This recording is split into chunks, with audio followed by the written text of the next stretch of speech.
Liston Diario presents the editorial from the director. Editorial for January 30th, 2025, Undeserved Treatment of the Press.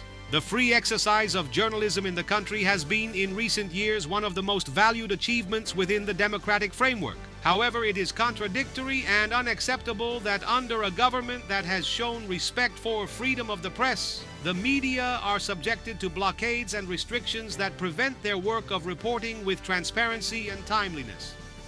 What happened yesterday at the American Chamber of Commerce luncheon, where President Abinader participated as a special guest, is only the latest episode in this series of arbitrary limitations.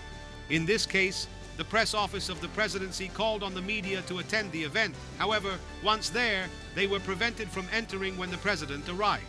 Later, in an attempt to calm things down, the organizers tried to correct the blunder by inviting journalists to enter in small groups to cover the event. Many of them, however, decided to leave in protest and disgust.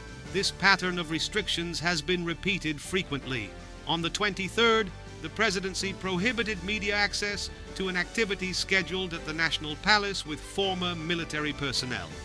These types of limitations not only make the work of journalists difficult, but also send a worrying message about transparency in the coverage of presidential activities. It is not understandable that in a country with a solid democratic history, media access to events of public interest is hindered. The press is a fundamental pillar of democracy, and its work cannot be left at the mercy of discretionary decisions or failures in the organization of official events. It is time to review this erratic policy and re-establish proper treatment for journalists who, day after day, fulfill the mission of informing citizens. For Liston Diario, voiceover and translation by Danny Leon. Liston Diario presented the editorial from the director.